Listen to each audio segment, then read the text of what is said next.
വയനാട് മേപ്പാടി പ്രദേശത്ത് വീണ്ടും കാട്ടാന ശല്യം. ജനവാസ മേഖലയിൽ ഇറങ്ങിയ കാട്ടാനയുടെ ദൃശ്യങ്ങൾ പുറത്തു വന്നു. ആ ദൃശ്യങ്ങൾ നമുക്ക് കാണാം. സുർജിത്ത് അയ്യപ്പത്ത് വയനാട്ടിൽ നിന്നും വിവരങ്ങളുമായി നമ്മളോടൊപ്പം ചേരും.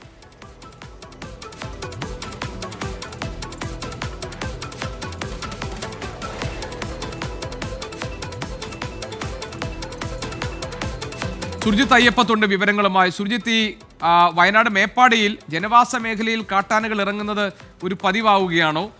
വനം വകുപ്പ് ഈ കാര്യം ഗൗരവത്തിൽ കാണുന്നുണ്ടോ? നാട്ടുകാർക്ക് പരാതികളുണ്ടോ?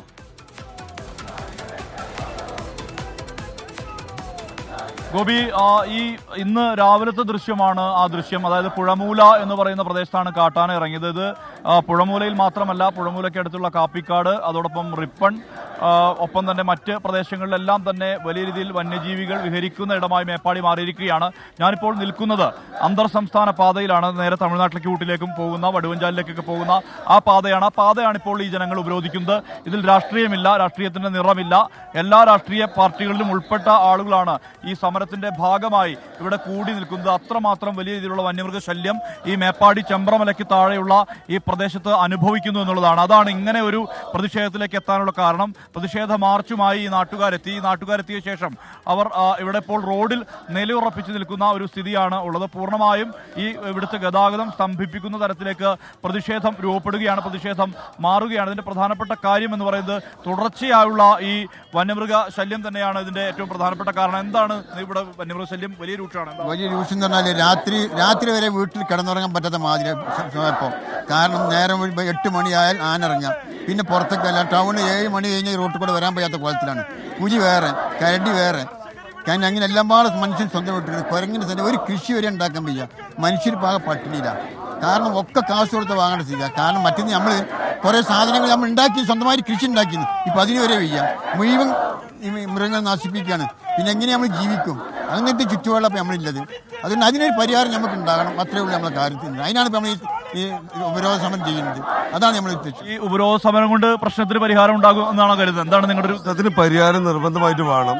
കാരണം വന്യമൃഗ ശല്യം കൊണ്ട് നാട്ടിലൊരാൾക്ക് നടന്നു പോകാൻ വയ്യ. ആദ്യം ആനയായിരുന്നു, ഇപ്പൊ അത് കഴിഞ്ഞിട്ട് പുലി, അതിനുപോലെ കരടിയും കുട്ടികളൊക്കെ ജനവാസ മേഖലയിലുള്ളത്. നിരന്തരം ആവശ്യപ്പെട്ടിട്ടും അതിന്റെ മേലിലേക്ക് വനം വകുപ്പ് മുഖം തിരിഞ്ഞിരിക്കുകയാണ്. അതുകൊണ്ട് തന്നെ അവിടുത്തെ ജനങ്ങള് ഒന്നായിട്ടാണ് ഇപ്പോൾ ഈ പ്രക്ഷോഭ സമരങ്ങൾ കാണുന്നുണ്ട്. അവിടെ ജനങ്ങൾക്ക് ജോലിക്ക് പോകാൻ വയ്യ. വൈകുന്നേരം ആകുമ്പോഴത്തേനും എല്ലാവർക്കും വീട്ടിൽ എത്താൻ വയ്യ. കാട്ടാനകളും അതുപോലെ തന്നെ പുലികളും കരടികളും ഒക്കെ ജനവാസ മേഖലയാണ് വരുന്നത്.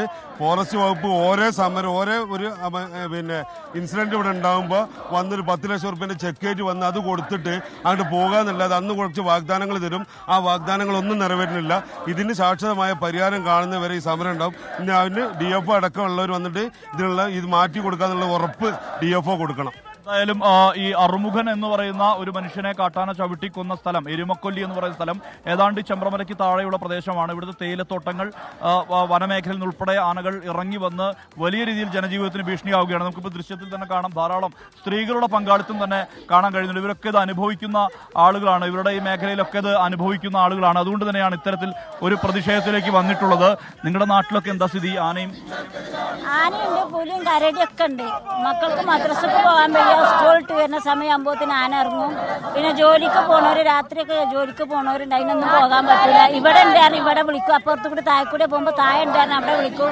ഒരു കാരണവശാലും പോകാൻ പറ്റില്ല. ഒരു സുഖമില്ലാതെ പെട്ടെന്ന് ഒരാൾ വന്നാൽ ആളെ കൊണ്ടുപോകാൻ പറ്റൂല. അങ്ങനെയൊക്കെ ബുദ്ധിമുട്ടാണ്, എല്ലാം കൊണ്ട് ബുദ്ധിമുട്ടാണ്. നമുക്ക് ജോലിക്ക് പോകാനൊന്നും പറ്റൂല. വലിയ ബുദ്ധിമുട്ടാണോ? ബുദ്ധിമുട്ടാണ്. ആന എപ്പോഴും ആനയാണ്. മക്കൾ സ്കൂളിൽ മദ്രസയിലൊക്കെ പോകുന്നതാണ്. പോവാൻ വരുന്ന വരെ സമാധാനം ഉണ്ടാവില്ല. എന്താണ് എന്തായാലും നാട്ടിലെന്താ അവസ്ഥ? പുറത്തിറങ്ങി നടക്കാൻ പറ്റണില്ല ആർക്കും. കുട്ടികൾക്കായാലും ജോലിക്ക് പോകാനായാലും എല്ലാം കൊണ്ടും ബുദ്ധിമുട്ട് തന്നെയാണ്. ഇതിനെന്തൊരു തീരുമാനം ഞങ്ങൾക്ക് കണ്ടേ പറ്റൂ. ആന എല്ലാ സമയത്തും ആനായാലും കടുവായാലും പുലിയായാലും എല്ലാം ആയി ഏകദേശം. എന്തായാലും ഗോപി, ഇതാണ് ഈ പ്രതിഷേധത്തിന്റെ കാരണം. നിരന്തരം ഇങ്ങനെ വന്യജീവികൾ ഇറങ്ങുന്ന ഒരു സ്ഥിതിയിലേക്ക് വന്നു. അതുകൊണ്ട് തന്നെ ഇവിടെ രാഷ്ട്രീയത്തിന്റെ നിറമില്ല. ഇവിടെ എല്ലാ വിഭാഗത്തിലുൾപ്പെട്ട ആളുകളുമുണ്ട്. ഇവിടുത്തെ മനുഷ്യരാണ് ഇവിടെ ഈ തെരുവിലേക്ക് സമരവുമായി എത്തിയിരിക്കുന്നത്. എന്തായാലും ഈ വിഷയവുമായി ബന്ധപ്പെട്ട് ഫെൻസിംഗ് അടക്കം പാതി വഴിയിൽ നിൽക്കുന്ന പല പദ്ധതികളുമുണ്ട്. അതെല്ലാം തന്നെ ഈ പ്രതിഷേധത്തിനും അമർഷത്തിനും എല്ലാം തന്നെ കാരണമാണ്. ഇപ്പോൾ നമുക്കറിയാം, ഗതാഗതം പൂർണ്ണമായും സ്തംഭിച്ച വിധത്തിലാണ്. KSRTC ബസ്സുകൾ മാത്രമാണ് ഇന്ന് സർവീസ് നടത്തുന്നുള്ളൂ. പക്ഷേ അതെല്ലാം തന്നെ സ്തംഭിക്കുന്ന വിധത്തിലേക്ക് സമരം മാറിയിട്ടുണ്ട്. പോലീസ് സന്നാഹം ഇവിടെ നിലയുറപ്പിച്ചിട്ടുണ്ട്. എന്തായാലും പ്രതിഷേധം തുടരുന്ന ഒരു സാഹചര്യമാണ് നിലവിലുള്ളത്. കാരണം അത്രമാത്രം വലിയ രൂക്ഷമായ രീതിയിലുള്ള പ്രതിസന്ധി നാട്ടുകാർ അനുഭവിക്കുന്നുണ്ട് എന്നുള്ള തെളിവാണ് ഇത്തരത്തിൽ ഒരു പരസ്യ പ്രതിഷേധത്തിലേക്ക് ഇവരെത്താനുള്ള കാരണം. ഗോപി. ശരി, സുർജിത്ത് അയ്യപ്പത്താണ് വിവരങ്ങൾ നൽകിയത്.